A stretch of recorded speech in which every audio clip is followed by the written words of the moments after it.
Hello, great to see you again. Great to have you with us for the second installment of Modern Wealth Management by Monon Wealth. I'm your host, Ryan Ruff. We thank you for being with us. If you caught us in our last Facebook Live or any of the streaming platforms that we're on, you know that our first episode, we covered the very broad topic of stress testing, what that process looks like, how it can be applied to not only your family or your business's finances, but it's also a practice that the super affluent are really using on a regular basis.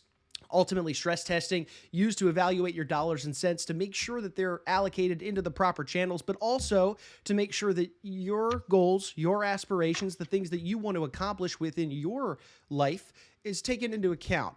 Ultimately, the stress testing process is to make sure that if stress befalls upon your wealth portfolio, it will bend, not ultimately break. Luckily, we've got Darrick Hutchins, Ray Kramer over at Monon Wealth Management to shed light on these topics for us today. And we've got a good topic for you today.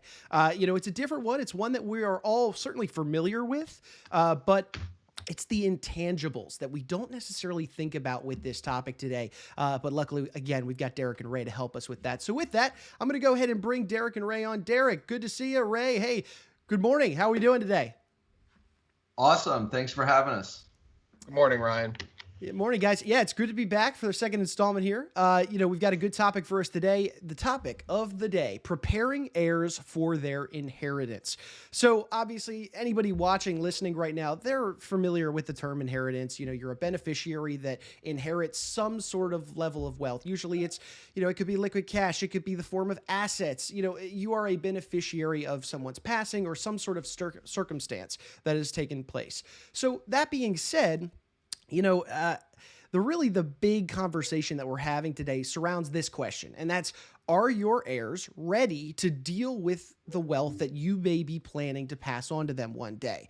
So guys, let's get right into it here. First question, obviously inheritances, they can be a big deal, especially for the beneficiary. I mean, their life can change like that overnight. So that being said, inheritances, though, can be a little bit of a double-edged sword. Darrick, I'll throw this one to you. Why is that the case? Why are these a double-edged sword? Well, I like that double-edged sword. I mean, inheriting money comes with plenty of benefits, Ryan, of course, from being less worried or, no longer worried at all about paying for some of life's necessities to enjoying some of the things that we think about when we think about affluence, whether it's top tier educations for the kids, more travel, luxury goods, all that stuff is nice. And it's nice to think about. But inheritors often we also find that so there's some stumbling blocks along the way as well. And, just because you get an inheritance, even a huge one, that doesn't automatically mean that somebody has a worry-free life of ease. And the reality is that inheriting wealth can create some unique challenges and conflicts, both internal and external. A windfall can be the root of significant problems for your heirs, and therefore for you. Yeah, it makes sense. Ray, anything to chime in there? I've often thought sometimes, especially if the estate is rather large, you can almost equate it to like winning the lottery. To some of these people, they inherit money and they don't have money themselves. And then all of a sudden it's thrust upon them. And you think about lottery winners and the challenges they have, and everybody's hands are reaching and contacting them. Not that it's exactly the same, but it kind of feels like that to me sometimes. And we'll discuss further here down the line of, educating people to what's coming. Right. So Darrick made a really interesting point here. He mentioned that there are internal and external conflicts. So I'd love to unpack a little bit of what that means and what they look like for somebody in this position. Because, initially you think, wow, you're the inheritor of, let's say, a massive estate. Oh my gosh, like I'm set. This is great. But there are these conflicts that they struggle with externally, as Ray may have just alluded to, as well as internally. Darrick, could you shed some light on those for us? Yeah, I mean, one of the things that you said there, Ryan, is inheriting this massive estate. And, we're all different, right? So Sure. me inheriting a massive estate might be a different number than you, right? Depends upon our backgrounds, where we're coming from, and what kind of social circle we run in.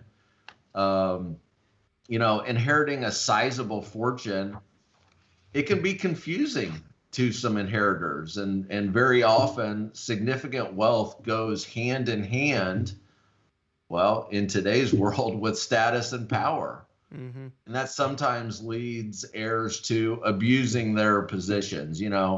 For example, we all know somebody who inherited their wealth that because of that, it's brought out some of their worst behavior, narcissism. Maybe they've become a bully. Maybe they've become cruel or even just boorish because of that event. And often inheritors who get some money, sometimes they feel like they don't deserve the money, and some of them end up even feeling guilty about it. Maybe they ask themselves, well, why me, and feel that the family money might even become an anchor that's holding them down. Now, those individuals are harder to identify out in today's culture than the first class that I mentioned. So, but there can be a lot of emotional and psychological hurdles that make an inheritance anything but easy or fun. Sure. Well, I think Darrick mentioned a key word just right there at the end, psychological. And Darrick and I have joked over the years that, yeah, we get paid to manage money, but a lot of times, whether it's inheritances or transitioning somebody to retirement, there are a lot of psychological issues that come with money.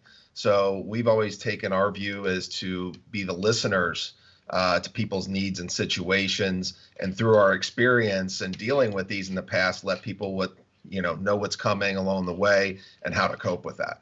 Sure. Guys, at the top, I mentioned today's conversation is really about the intangibles. It's about these things that we're not really thinking about when it comes to an inheritance. So given all these intangibles, these different things, internal conflicts, external conflicts, all these things that, a beneficiary needs to deal with, where do you start? How do you start with addressing and ultimately helping the heirs? Where does that process begin?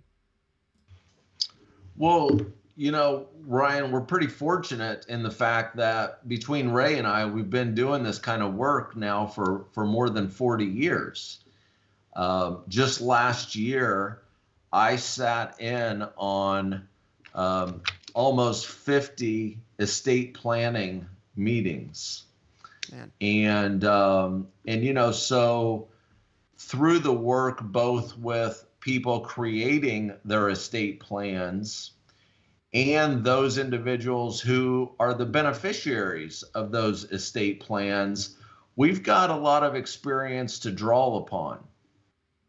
We also take a look at some of the best strategies and techniques of what we like to call the super rich, those individuals with $500 million or more. Mm-hmm. And we take a look at, some of the things that they do, because they really have access to the latest, greatest tools and tricks and resources that exist in today's marketplace. When you have $500 million, guess what? You get some pretty talented individuals on your team to bring those to the table. So we take a look at what have they done. And, Ryan, it's not always like a situation of replicating what they've done. As a matter of fact, we all know of stories of super rich individuals who are, examples of what not to do, right? We all have that as well. So, when Ray and I come to the table with our clients and we're working through this, we're drawing on the experiences, both good and bad, of other people in similar situations as them. If there was one thing that I took away from our first conversation, guys, around the stress testing process, it's that whole process is a very customizable, really well-tailored plan to you, because yes, there is no one size fits all to some of these conversations that deal with money.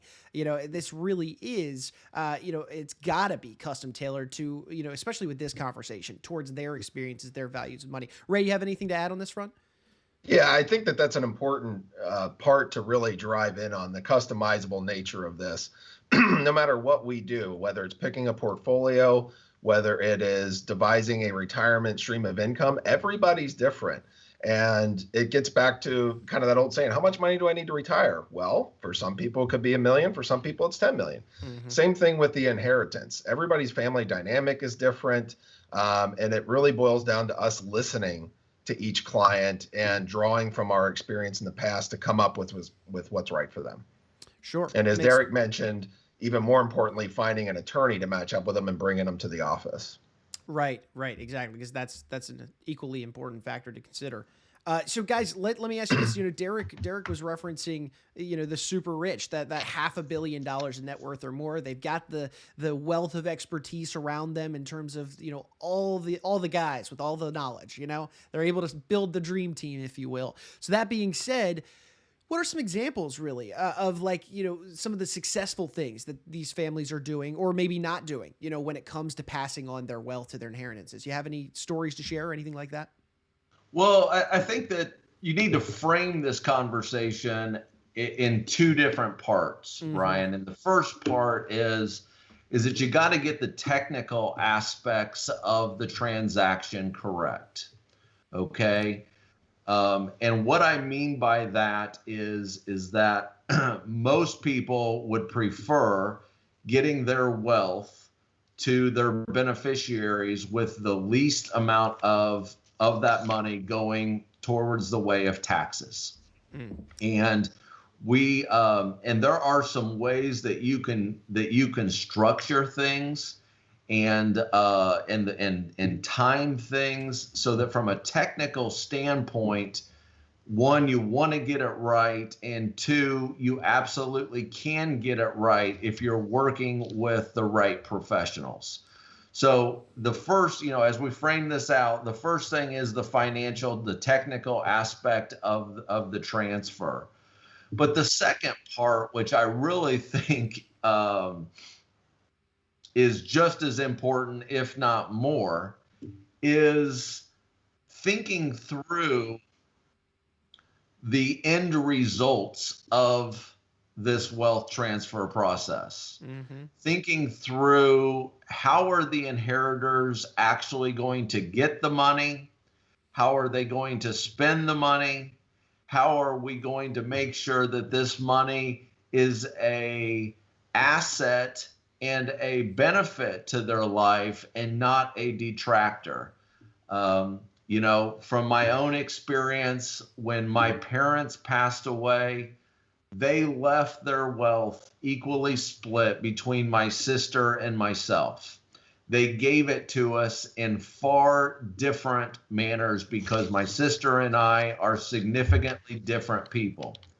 And so we thought through that process and how do we get some of that money to really benefit my sister without messing things up too much. Mm-hmm.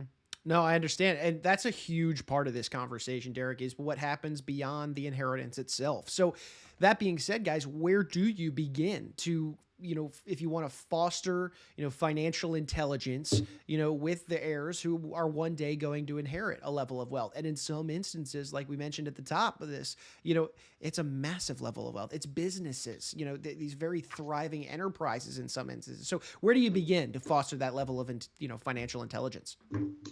I think you got to start with the present. Take a good look at what's going on with those beneficiaries today, and how are they responding to money today? Are they prudent about it? Are they respectful of it? Do they seem as though they could let this get out of hand? Do they have some drug and alcohol issues that that that you may want to try and protect them from? Right.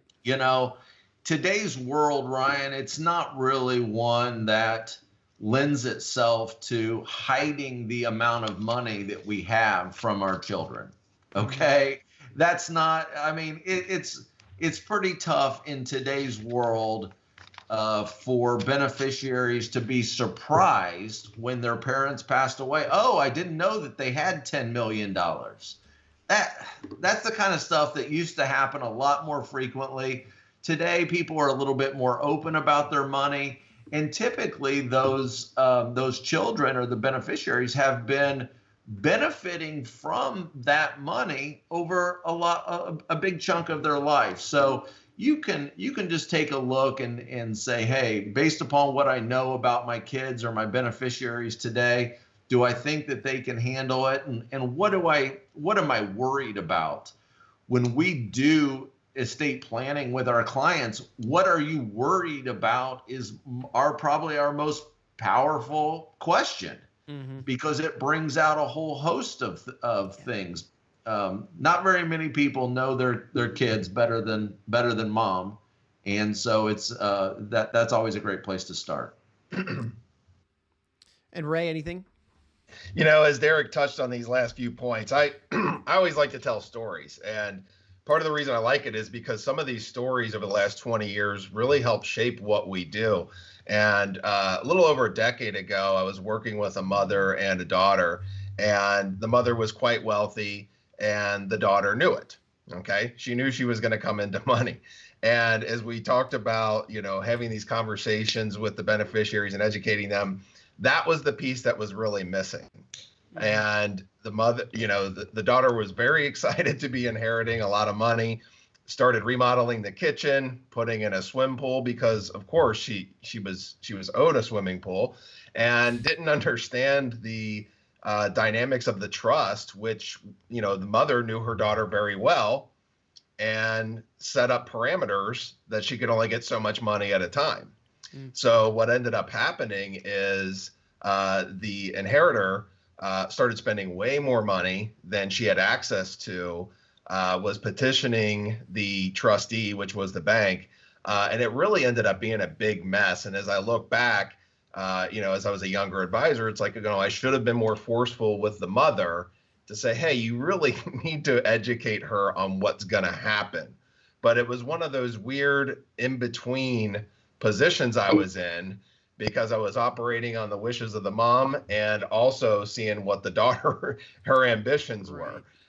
So that was a lesson learned back then that, our job as the advisor is to say, we've been through this. This is what you need to do. And from that point forward, I've not taken the back seat to be passive in the situation, but rather to go on the offense with a client and their heirs, say, let's get on the same page. And so we all know what's going on when mom or dad passes. Totally. So let me ask you guys this, so it sounds like once you get a good idea of, the inheritors' current views on wealth and their current relationship and abilities of utilizing that wealth, does that then inform you of your steps to how you're going to educate your heirs about this inheritance? Is that, basically a key factor into how you're going to approach that conversation? Yes. Yeah.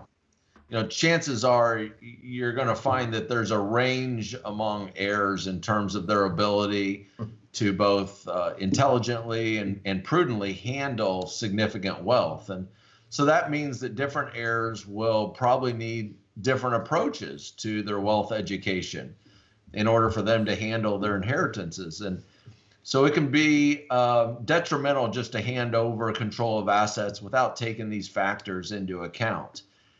I'm sure it won't surprise you to hear that there's many different ideas about how to teach heirs to manage money, and a lot of professionals focus on educating their heirs about wealth management, teaching them the fundamentals such as difference between stocks and bonds and methodologies such as asset allocation. And the lessons also tend to deal with different people's estate planning strategies and really the technical aspects of how these trusts work. But, we see a problem with this, and it's that this approach generally appeals to those inheritors who want to handle the mechanics of wealth management. But we find most inheritors aren't that interested in these type of details.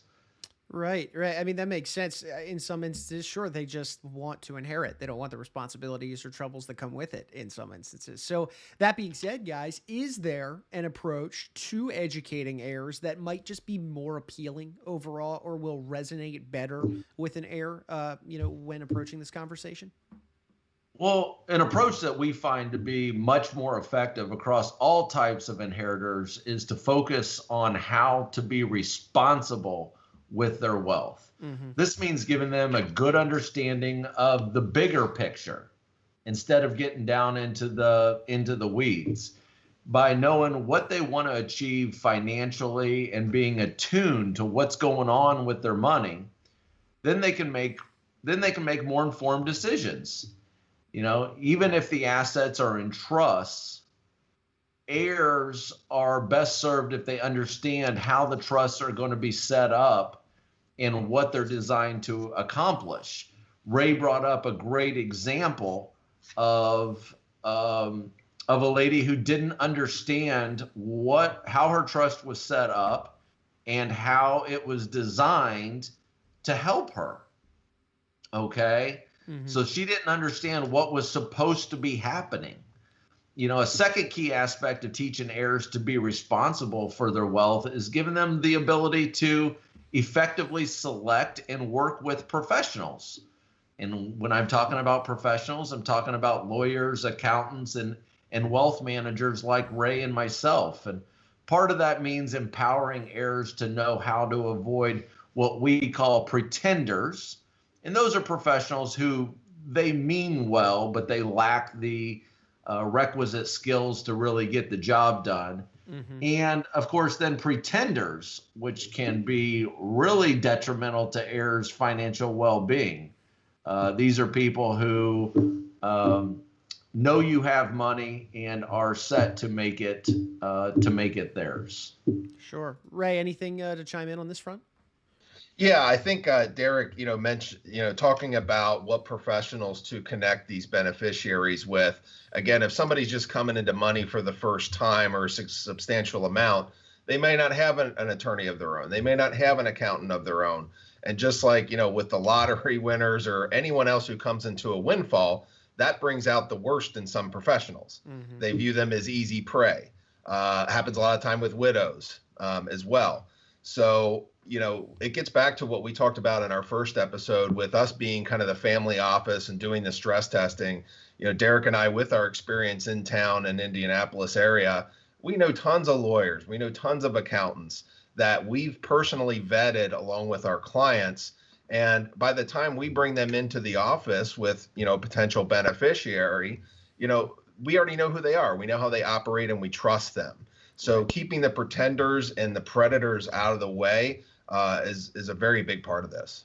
Yeah, I was just going to say that's not something to be taken lightly. I mean, you mentioned it. It's like winning the lottery. People are going to come out of the woodwork and start asking for handouts, and it helps to have a team alongside you to say yes and no at certain times.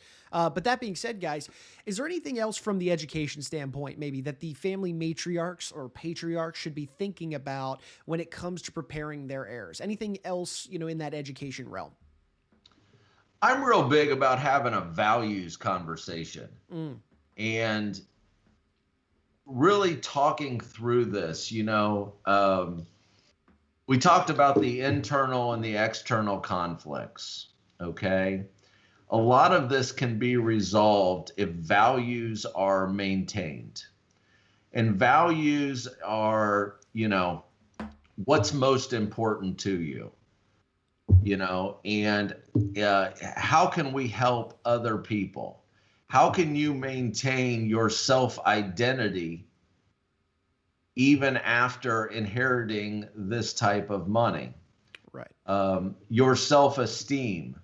nobody sets out to be a lesser version of themselves. Sure. Nobody has that goal. Mm-hmm. With that being said, most of the time you only get a big inheritance once. Right. So it's easy to be ill prepared for it. So in thinking through this and saying, hey, what are the values that we are going to hold tight to after this inheritance? And what does that mean moving forward? I think that can really resolve and avoid a lot of conflicts down the road. Yeah.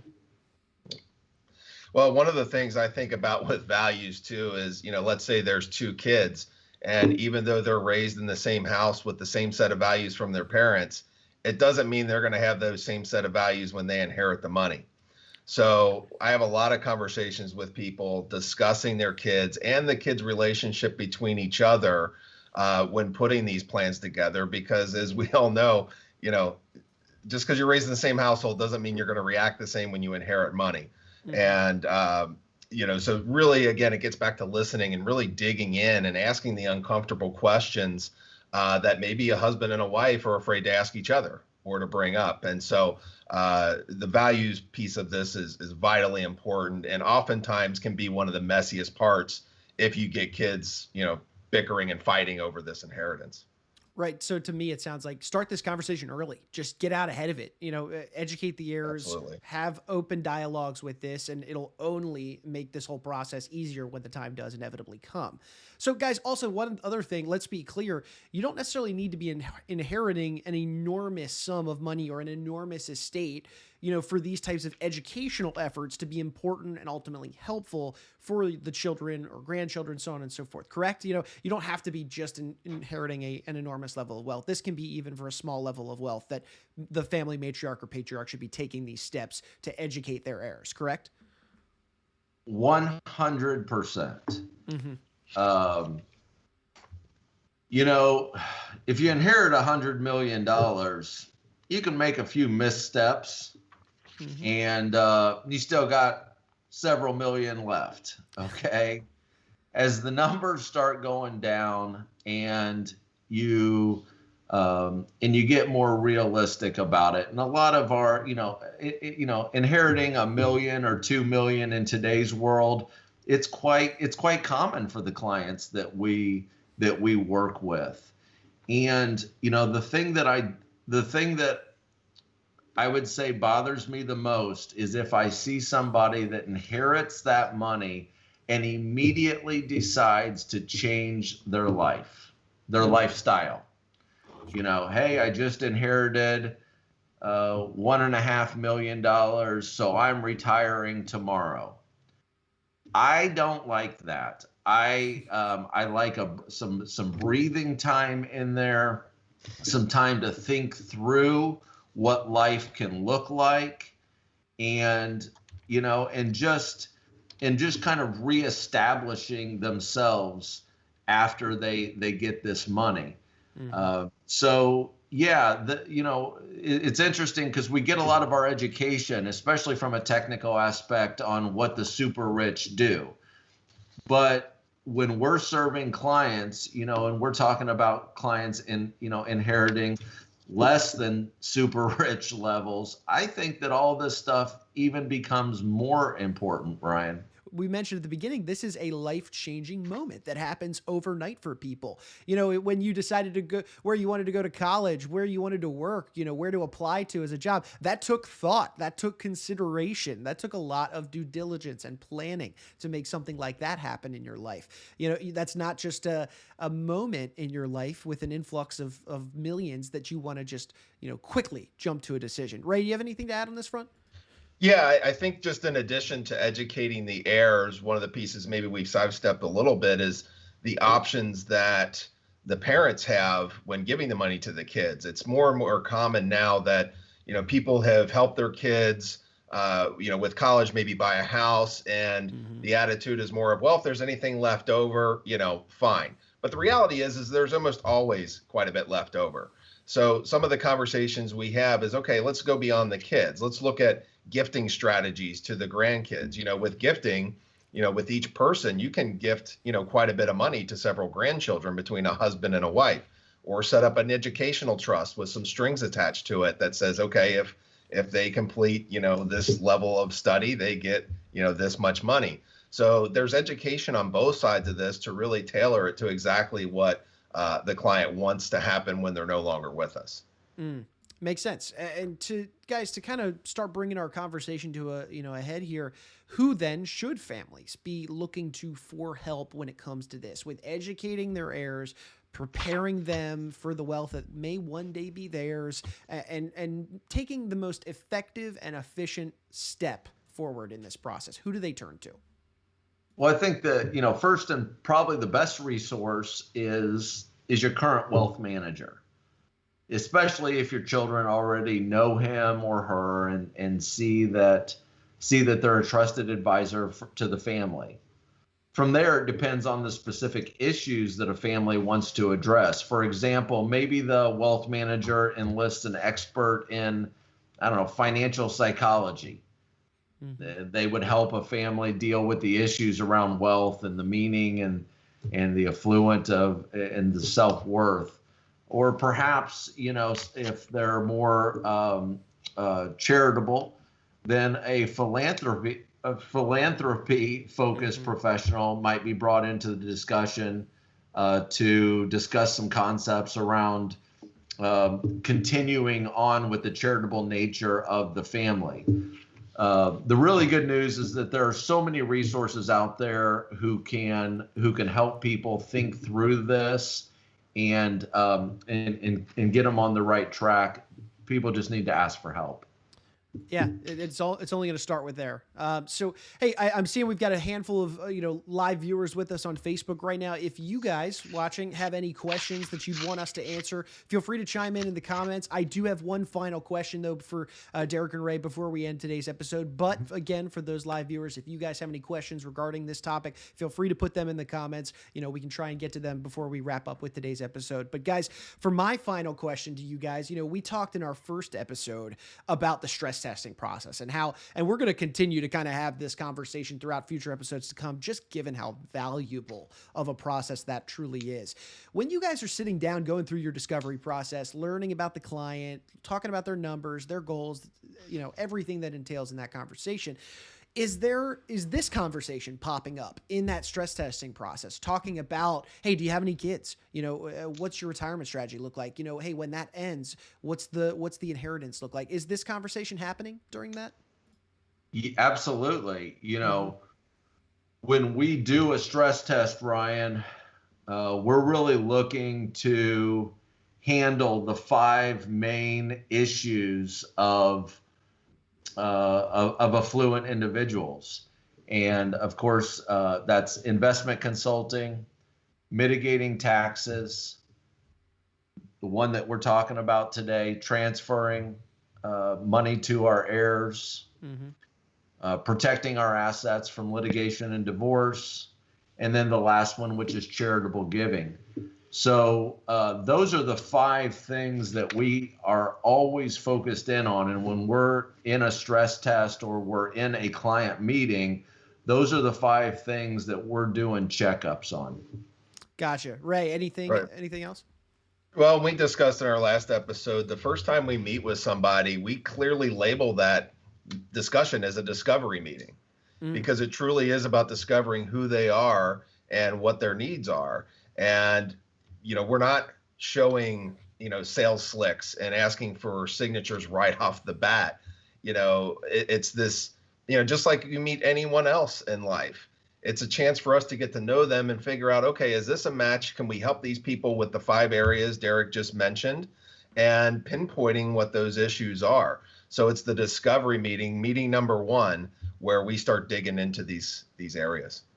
Yeah, it makes total sense. I mean, you got to start somewhere. First meeting sounds like a pretty good place. So, hey guys, look, I want to thank you guys for coming aboard today. This was a great discussion. I think overall we covered a lot when it came to, the realm of inheriting wealth and all the challenges, both internal and external, that come to fruition. Any final thoughts, for those tuning in with us now and who will also tune in, after the fact? My only final thought is that I would just encourage everybody to think through this part of the plan. Too often I find people who should have already done this, who have chosen not to. Mm-hmm. And it's just so darn important. We work really, really hard to build up this wealth that has an opportunity to help beyond just ourselves. And so, I would just encourage everybody, think through this.